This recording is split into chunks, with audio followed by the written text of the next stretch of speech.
계속 묵상하고 있습니다. 마가복음 7장을 우리가 두 번 나누어서 함께 묵상했는데요. 먼저는 그 바리새인들, 예루살렘에서 내려온 사람들을 우리가 게네사렛 사람들과 비교하면서 함께 말씀을 나누었습니다. 특별히 그 내용에 보면은 예루살렘과 이 7장은 세 지역이 대비가 되고 있습니다.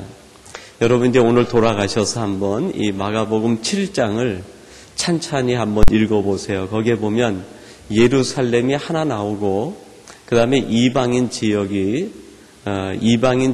하기는 좀 그런데요. 그 변두리 지역들, 당시 도시로부터 소외되던 지역 세 개가 나옵니다. 그 지역 하나가 게네사렛 지역이고 오늘 본문에 나오는 두로와 시돈 지역, 그리고 다음 본문 말씀에 보면은 데가볼리 지역과 갈릴리 지역까지가 또 나오고 있습니다.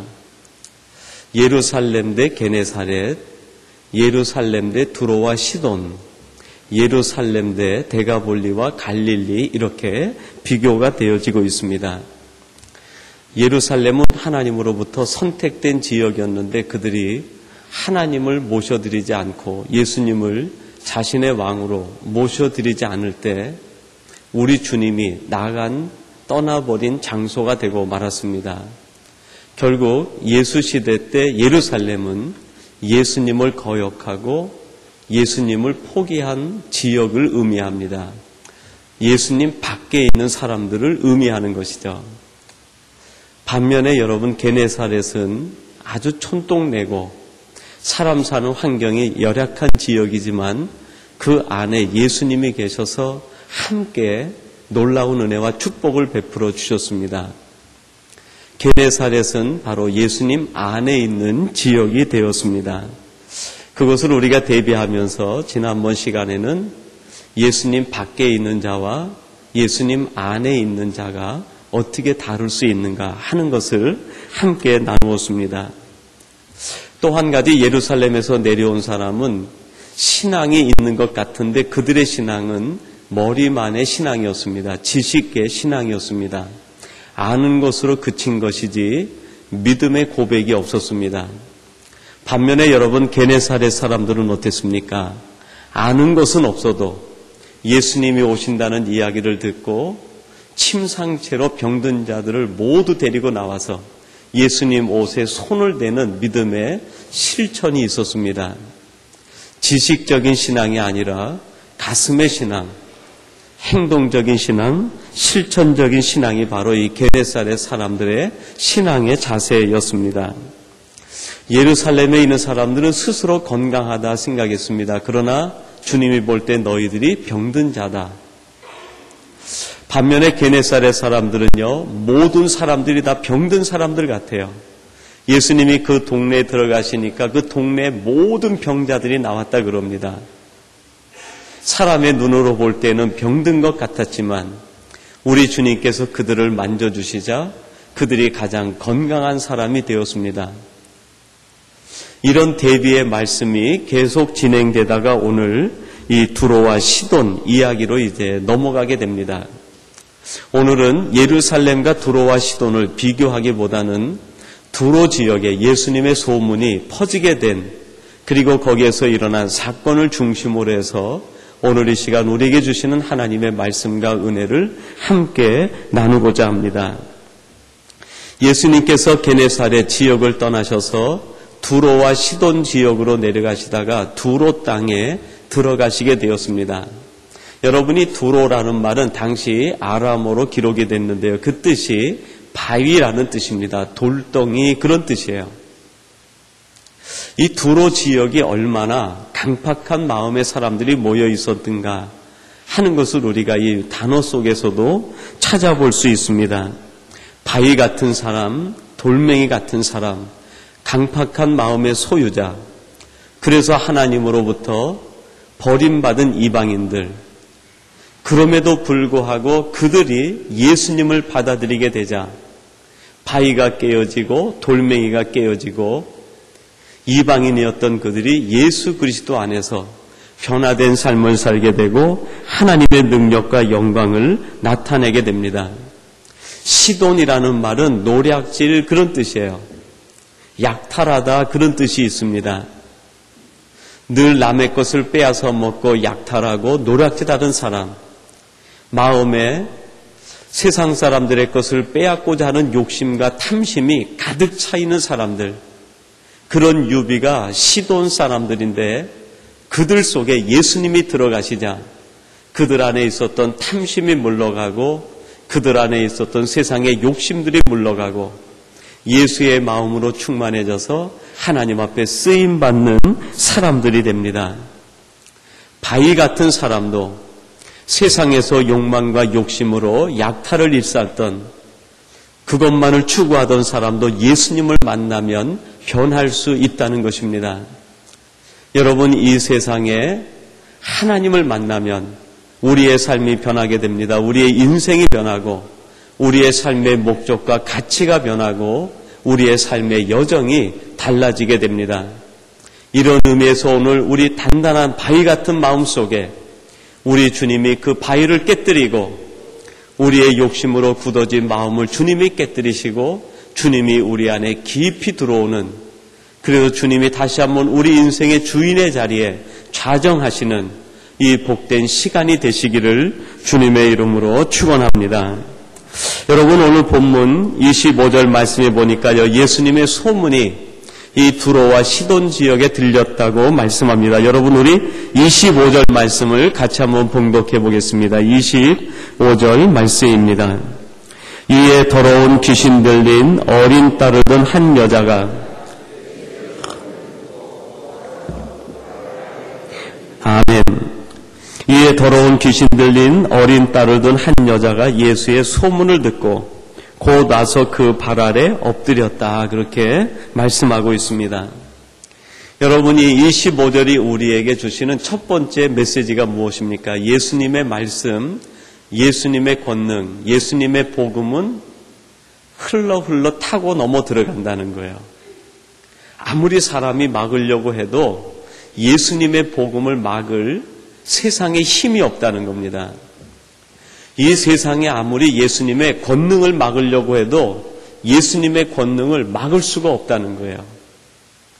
여러분, 소문을 막을 방법이 있습니까? 인간의 지혜와 방법으로, 인간의 실력으로, 인간이 가지고 있는 모든 재주로 소문을 막을 수 있습니까? 발 없는 말이, 이 소문이 천리를 간다고 그랬어요. 소문이 얼마나 힘이 있습니까? 예수님의 복음, 예수님의 권능, 예수님의 이야기, 하나님의 사랑의 이야기는 세상이 아무리 장벽을 쳐도 막을 수가 없는 거예요.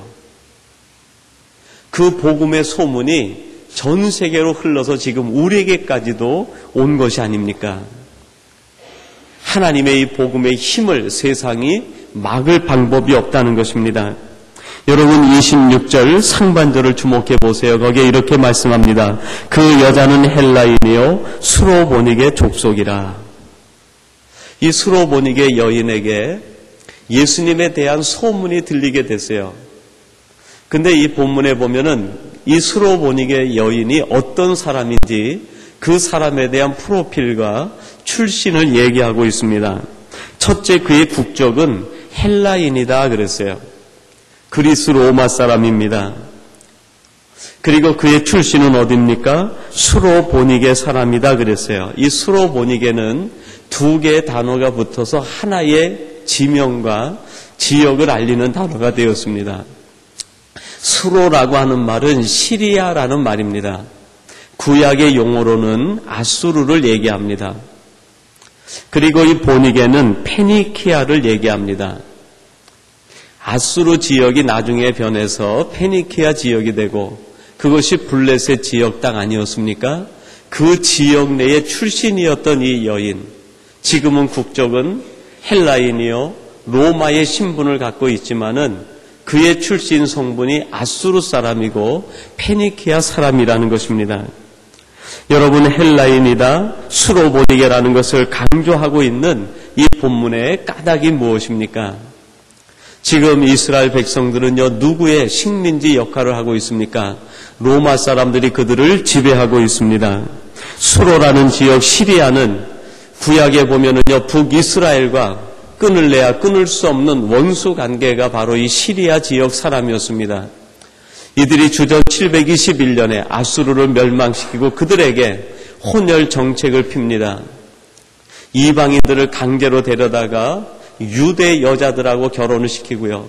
유대 남자들은 이방 여자들하고 결혼시켜서 혼혈 정책을 쓰는 거예요. 이스라엘 백성들이 자신들이 하나님의 선민이라고 혈통의 순수성을 얘기하니까 그들에게 혼혈 정책을 써가지고 우상을 섬기게 만듭니다. 그래서 나중에 남은 유대인들, 유다 지파 사람들은요, 누구하고 상종도 하지 않습니까? 사마리아 사람들, 북이스라엘 사람들하고는 원수 관계처럼 상종도 하지 않는 거예요. 왜 그렇습니까? 그들이 하나님의 선민의 자격을 잃어버렸다는 것입니다. 그게 언제부터 그렇게 됐습니까? 바로 이 시리아 사람들, 아수르에 의해 점령당하고 난 뒤부터 이스라엘의 순수성이 사라지게 되었습니다. 아수르라는 이름만 들어도 이스라엘 백성들에게는 원수를 떠올리는 이름입니다. 도저히 함께 할 수 없는 사람들이 이 사람들이었습니다. 문화의 장벽이 있었습니다. 인종의 장벽이 있습니다. 사회의 장벽이 있습니다. 거기에다가 오늘 본문에 나오는 이 사람을 여인이라고 얘기합니다. 여러분, 유대인들에게 있어서 여인은 사람의 취급도 받지 못하는 당시의 인습이 있었습니다. 이러한 여러 가지 장벽이 철저히 쳐져 있는데 예수님의 소문이 그것을 타고 넘어 들어왔다는 거예요. 여러분, 예수님의 복음의 능력은 무엇을 뛰어넘습니까? 원수 관계를 뛰어넘습니다. 나에게 피해를 준 사람의 마음을 뛰어넘고 들어가서 손을 내밀 수 있는 것이 복음의 능력이고 하나님의 사랑의 이야기입니다. 천한 사람들을 만날 수 있습니다. 약한 사람에게 찾아갑니다. 복음의 능력이 바로 하나님의 사랑 이야기가 이러한 모든 장벽들을 뛰어넘어 하나님의 은혜와 구속의 은혜를 선포하게 된다는 것입니다. 예수님의 소문이 이 수로보닉의 여인에게 들렸다 그랬는데요. 이 수로보닉의 여인에게 예수님의 복음이 깊숙이 들어왔다는 의미로도 우리가 해석할 수 있을 것입니다. 29절과 여러분 30절 말씀을 같이 한번 봉독해 보십시다. 29절 30절 말씀입니다. 예수께서 가라사대 이 말을 하였으니 돌아가라. 귀신이 내 딸에게서 나갔느니라 하시매 여자가 집에 돌아가 본즉 아이가 침상에 누웠고 귀신이 나갔더라. 아멘. 여러분, 25절 말씀에 예수님의 소문이 수로보닉의 여인에게 들렸다는 것은 복음의 의지적인 역사, 하나님의 강권적인 역사를 의미합니다. 장벽을 뛰어넘고 원수관계를 뛰어넘고 지역을 뛰어넘고 시간을 초월해서 나타나시는 하나님의 역사, 하나님의 경륜적인 섭리, 그거를 얘기하는 거죠. 이 복음의 소문이 수로보닉의 여인에게 들렸다는 데에서는 또 한 가지 의미가 있는데 이 복음이 수로보닉의 여인 속으로 깊이 들어오는 것을 수용했다는 거예요. 수로보닉의 여인이 마음을 열어서 복음을 받아들이고 수용했다. 복음의 능력이 하나님의 의지로 세상 속으로 침투해 들어오는 방향이 있는가 하면 또 한 방향이 있어야 되는데 그게 뭡니까? 우리 죄인들이 마음을 열어서 복음을 받아들이고 수용하는 그 복음을 내 안에 받아들이는 과정이 필요하다는 것입니다. 29절 30절은요 몇 단계로 나가 있습니다. 먼저는 예수님께서 들어와 시돈 지역에 이르게 되었습니다. 지역을 먼저 들어옵니다. 그 다음에 예수님의 말씀의 복음의 능력이 이 수로보닉의 여인의 집을 타고 들어갑니다. 그 다음엔 어떻게 됩니까? 귀신 들린 아이를 뚫고 들어가서 마침내 어떻게 됩니까? 이 수로보닉의 여인의 마음 깊숙한 곳에 예수님의 복음이 자리 잡기 시작합니다. 여기에서 여러분 하나님께서 우리에게 질문하고 싶어 하시는 것이 하나 있는 것 같아요. 그것이 무엇이겠습니까? 지금 내 복음의 능력이 너에게는 어디까지 들어와 있느냐? 여러분들에게는 지금 하나님의 사랑의 이야기가 여러분 마음속 어디까지 들어와 있습니까? 하나님의 복음 이야기는 지금 이 밴쿠버 지역에 가득 차 있습니다. 그러나 때로는 많은 사람들이 아직도 이 복음을 받아들이지 않는 사람이 있어요. 이 밴쿠버 지역에 정신적으로 육체적으로 고통당하는 사람들, 그 집에 복음의 능력이 들어가서 복음을 수용하고 있는 집안도 있어요. 그러나 그 집안 전체에 있는 사람이 다 예수를 영접하고 있는 그런 형편이 아닌 집도 있습니다. 때로는 어떤 사람에게 복음이 들어가 있기도 하고요. 아닌 사람도 있죠. 그리고 마지막 이 복음이 우리 마음속에 들어와야 되는데 지금 내 어디까지 들어와 있느냐. 지역으로 이렇게 따져 들어가니까 그렇게 되는데 조금 좁혀서 생각해 보십시다. 지금 하나님의 능력이 여러분의 마음을 어디까지 지배하고 있습니까? 하나님의 사랑 이야기가 여러분의 마음 어디까지 지배하고 있습니까? 어디까지 영향력을 미치고 있느냐 하는 것이죠. 복음을 루터는 그렇게 두 가지로 해석을 했습니다. 하나는 예수님의 인격이 복음이다. 예수님이 우리에게 오셔서 우리를 위하여 하나님의 아들의 신분으로 우리에게 오신 예수님의 인격, 그 person 자체가 복음이라는 거예요. 그리고 복음에 또 한 가지가 있는데 그게 뭐냐면은 예수님께서 이 땅에 오셔서 하신 일입니다. 사역이에요. work입니다. 하나님의 아들이신 그분이 이 땅에 오신 것, 그것이 복음이죠. 예수님의 인격 자체가 복음이라는 거예요. 그리고 예수님께서 이 땅에 오셔서 십자가에서 돌아가신 그 사역, 예수님이 이루신 일, 그것이 복음이 된다는 거죠. 여러분에게 또 다른 질문을 한번 드리겠습니다. 여러분 심령 속에 복음이 들어와 있는데 그 복음의 내용이 정말 여러분 삶 속에 여러분 심령 깊은 곳에 어디까지 들어와 있고 그것이 여러분에 의해서 지금 표현되고 있느냐 하는 거죠. 예수님의 인격이 여러분 마음 어디까지 들어와 있습니까? 여러분이 행동하는 것, 우리의 손, 발, 우리의 생각, 우리의 모든 것 속에서 예수님의 인격이 표현되고 있느냐, 그런 질문이기도 합니다. 어때요, 여러분? 그렇습니까?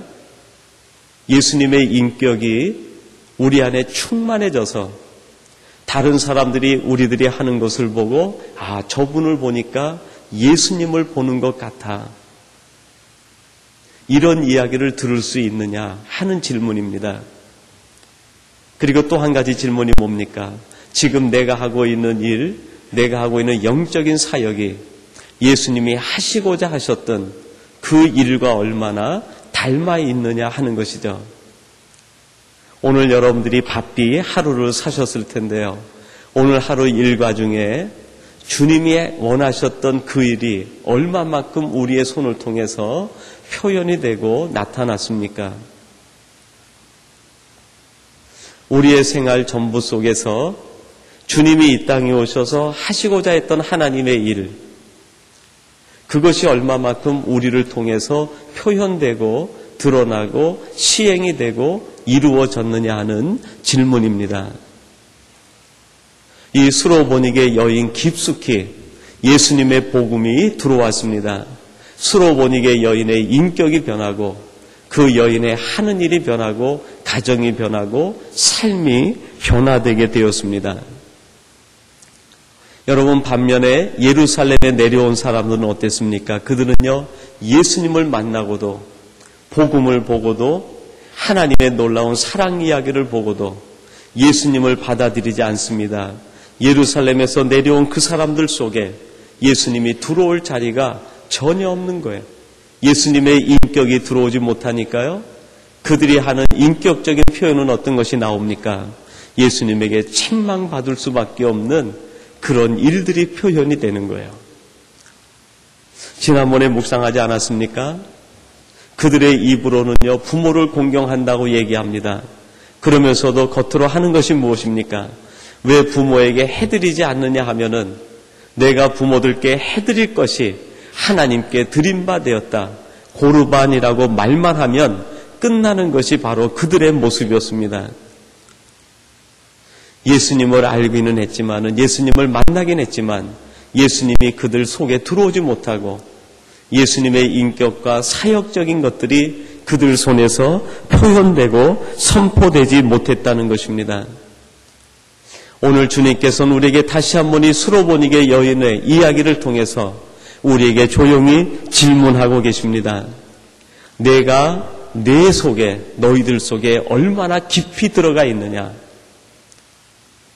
혹시 여러분 지금 우리가 예수님을 받아들이되 머리로만 받아들이고 생각으로만 받아들이고 그것이 아는 것에 그치고 있는 것은 아닙니까? 예수님이 정말 우리 가슴에 들어오고 우리의 심장에 들어와서 우리의 하는 모든 것들이 하나님이 원하시는 그 일로 승화되어지고 변해가고 있느냐 하는 하나님의 질문입니다. 원키로는 이 질문 앞에서 모두가 담대하게 예라고 고백할 수 있는 우리 삼성의 모든 가족이 되시기를 간절히 바랍니다. 그리고 두 번째로 마지막 살펴보려고 하는데요. 오늘 본문 말씀에 의하면은 귀신 들린 딸, 그것이 바로 하나님의 은혜였다라는 결론적인 이야기입니다. 여러분 25절, 26절인데요. 우리가 아까 25절 말씀을 읽었고요. 26절 말씀 한번 같이 봉독해 보겠습니다. 26절입니다. 그 여자는 헬라인이요 수로보닉의 족속이라 자기 딸에게서 귀신 쫓아 주시기를 간구하거늘 그랬습니다. 이 수로보닉의 여인에게 있어서 어린 딸은 아마 그 인생의 전부였을 것입니다. 얼마나 사랑스러웠겠습니까? 이 아이를 볼 때마다 어머니에겐 기쁨이 되고 희망이 되었을 것입니다. 이 수로보닉의 이 여인이 살아가는 삶의 이유도 이 딸에게 있는 것 아니었겠습니까? 오늘 성경 본문 말씀에 보면은 이 귀신 들린 딸을 예수님에게 고쳐달라고 엎드려 경배하고 간청을 하는데 주님이 뭐라고 합니까? 이 떡은 이방인에게, 내 자녀에게만 허락이 된 거지 너희들에게는 주는 것이 아니다. 그러면서 주님이 아주 심한 말씀을 합니다. 너희들은 개와 같은데 어찌 이 주인의 상에 있는 이것을 너에게 주겠느냐? 그랬더니 이 여인이 뭐라고 그래요? 맞습니다. 저는 개입니다. 주인의 상에 떨어지는 것을 개가 먹지 않습니까? 그거라도 저에게 주세요. 그렇게 얘기하는 거예요. 이 수로보닉의 여인 스스로가 자신을 개처럼 취급을 받으면서도 그것을 긍정을 해요. 왜 그렇습니까? 자기의 사랑하는 딸이 나을 수만 있다고 하면, 자기 사랑하는 딸을 위해서라고 하면 내가 개처럼 취급을 받아도 좋겠다. 얼마나 이 수로보닉의 여인이 그 딸을 사랑하고 있는가 하는 것을 우리가 짐작해 알 수 있습니다. 자신이 개 취급을 받아도 불평하지 않을 만큼 사랑하는 딸, 그 딸이 귀신이 들려서 제 생활을 하지 못하고 있는 거예요. 얼마나 근심이 컸겠습니까? 얼마나 낙심이 됐겠습니까? 다른 사람에게는 아마 말하기도 힘든 가장 어려운 삶의 고민이고 가정의 문제였을 것입니다. 알게 모르게 모든 방법을 동원해서 이 아이를 치료해 보려고 했지만은 치료의 방법이 없는 거예요. 마음의 근심이 더 커져갑니다. 걱정이 더 커져갑니다. 고통과 아픔이 더 커져갑니다. 근데 여러분 거기에 놀라운 하나님의 섭리와 계획이 있었어요. 만약에 이 수로보닉의 여인이 딸이 귀신이 들리지 않았다고 하면 주님을 찾아 나왔을까요? 아마 그렇지 않을 거예요. 아마 두로와 시돈 그 지역에서 이방신을 섬기며 그렇게 살다가 아마 저주와 심판 가운데 놓이게 되었겠죠. 이 딸의 문제로 인해서 그 고통과 아픔으로 인해서 그 가정의 어려움을 통해서 누구를 만나게 됐습니까? 주님을 만나게 되고 구원을 얻게 되고요. 인생의 최고의 기쁨을 발견하게 되었습니다. 이런 의미에서 우리가 살아가면서 만나는 많은 어려움들과 고민들, 갈등과 역경들, 혼란들, 이러한 모든 것들은 주님을 만날 수 있는 도구요. 우리의 신앙이 더욱 깊어질 수 있는 수단이 될 수 있다는 것을 여러분 기억하시기를 바랍니다. 오히려 풍요 가운데서 우리가 믿음을 지키는 것보다는 이 고난과 역경 가운데서 더욱 날카롭게 우리의 신앙이 정면되고 오직 하나님만 바라볼 수 있는 삶의 지경이 열리게 된다는 것입니다. 이런 의미에서 이 귀신 들린 딸을 둔 어머니는요, 그것이 처음에는 아픔이었지만 예수 그리스도 안에서 오히려 그것은 축복으로 변하게 되었습니다. 그 자리는 하나님의 임재의 자리가 되었고 하나님의 사랑을 체험하는 놀라운 도구가 되었습니다. 자신과 딸이 하나님을 만나 예수 그리스도를 만나서 하나님의 놀라운 구원의 반열에 들어가는 도구요 기회가 되게 되었다는 것입니다. 제가 알고 있는 한 집사님이 계신데요. 그분이 서울에서 큰 회사에 이사로 계시다가 그만 남편이 명퇴를 했습니다. 명예퇴직을 하고 그 있는 것 가지고 사업을 하다가 그 사업이 잘 안 됐어요. 그래가지고 있는 재산을 거의 다 날리게 되고요. 그 집에도 살지 못하고 아주 그 지역에서도 멀리 떨어진 그런 이제 조그만 시골 동네로 이사를 가서 살게 됐습니다. 그것이 김포 가는 이제 길목에 집을 하나 더 얻어서 살게 되면서 부인이 그때부터 일을 시작하는 거예요. 남편은 일을 하려고 해도 일자리를 얻을 수가 없고 부인이 이제 식당 일을 시작합니다.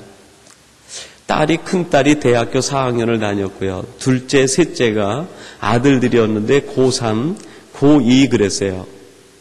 계속 이제 학비는 들어가야 되는데 돈은 없고요. 그 어머니가 이제 식당에 가서 식당 일을 해가지고 생계를 꾸려갑니다. 그 식당에 가는 것이 다른 사람들 볼까봐 조심스럽기도 하고 또 평소에 늘 그냥 왕비처럼 생활하던 분이 그런 일을 해보지도 않은 분인데 그런 일을 하려고 하니까 스스로 창피하기도 하고요. 그래서 출근하러 갈 때는 옛날에 입던 골프복을 입고 나가고 직장에 가서는 앞치마 두르고 허름한 일을 하고요. 집에 돌아올 때는 또 깨끗한 옷을 갈아입고 돌아오는 거예요. 그 마음이 얼마나 힘들고 아팠겠습니까?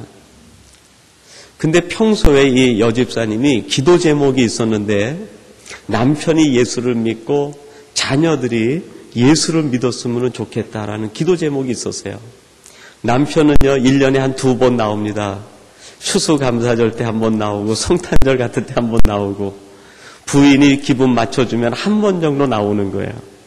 그리고 아이들은 학생 때 조금 나오다가 조금씩 배우는 게 커가니까 아예 교회에 출석을 안 합니다. 그것이 이 여집사님의 기도 제목이었어요. 그 기도를 늘 드리고 있는데 남편이 명퇴를 하고 사업이 그렇게 되고요. 시골로 이사를 가서 식당에서 일을 하게 된 거예요.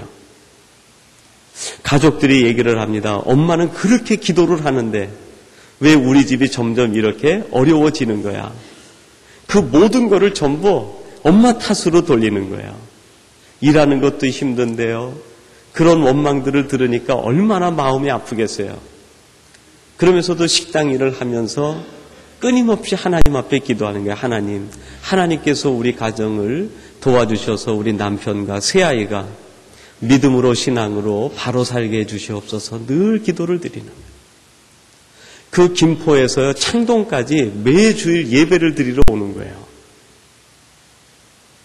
그렇게 이제 신앙생활을 해나가는데 한 2년이 지났어요. 근데 그 식당에서 이 일하시는 여집사님이 얼마나 열심히 하셨는지 그 식당 주인이 식당에서 하는 노하우를 가르쳐 줘가지고요. 그 김포 자동차들이 지나가는 길목에다가 가게를 하나 얻어주고 부대찌개집을 내준 거예요. 부대찌개집을. 그래서 이제 집사님이 일하면서 음식 만드는 법을 배워가지고요. 그 부대찌개집을 하고 거기에서 이제 냉면을 파는데요. 가게를 열고 1년이 지났는데 보통 점심 때 냉면을 하루에 한 200에서 250그릇 정도 판다는 거예요. 근데 보통 냉면 장사하는 분들이 하루에 점심에 100그릇 정도 팔면은 종업원을 3명 두고 해도 이익이 남는다는 거예요. 근데 뭐 거의 매일 그렇게 그냥 200에서 250그릇 하니까 저하고 전화하면 오후 한 3시쯤 되면 전화해가지고 집사님 오늘 몇 그릇? 그러면 250그릇 오늘 몇 그릇? 그러면 그게 전화통화예요. 근데 더 놀라운 거는요, 그 명태하신 남편이 그때부터 식당 일을 도와주기 시작하는 거예요. 부인이 혼자 하니까 얼마나 힘들겠어요. 와서 그 일을 도와주고 부인이 힘든 거를 옆에서 직접 보는 거예요. 또 그 광경을 돌아봅니까? 자녀들이 보는 거예요. 자녀들이.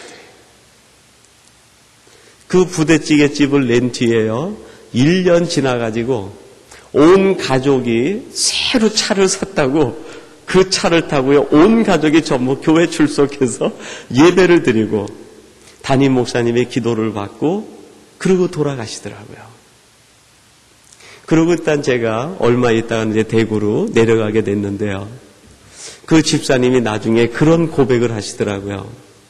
하나님께서 내 기도를 응답하시는 방법이 이렇게 오묘하고 신비할 줄 몰랐다고요. 내 생각엔 하나님이 내 기도를 들어줄 때 남편이 일이 점점 더 잘 돼가지고 이것이 부인이 기도한 덕이다 해가지고 남편이 돌아올 줄 알았대요.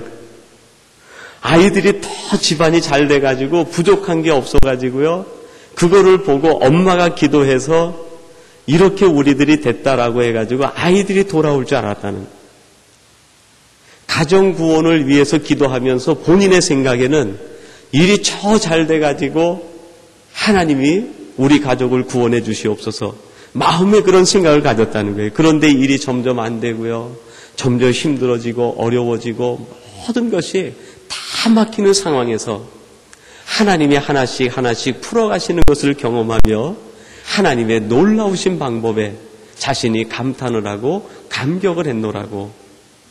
그리고 지금은 집안에서 온 식구들이 찬양하고 예배하며 하나님 앞에 영광을 돌린다는 소식을 가끔 전화로 하게 되었습니다.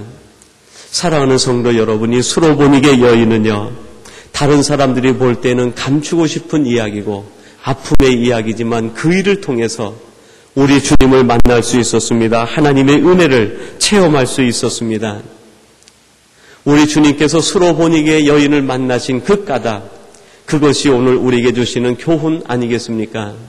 우리에게 있는 아픔, 우리에게 있는 고통, 그것이 무엇이든지 우리 주님이 찾아오셔서 그것을 만져서 변화시켜 주시고 그것을 통해 하나님의 놀라운 축복의 역사로 바꾸어 주실 줄로 믿습니다.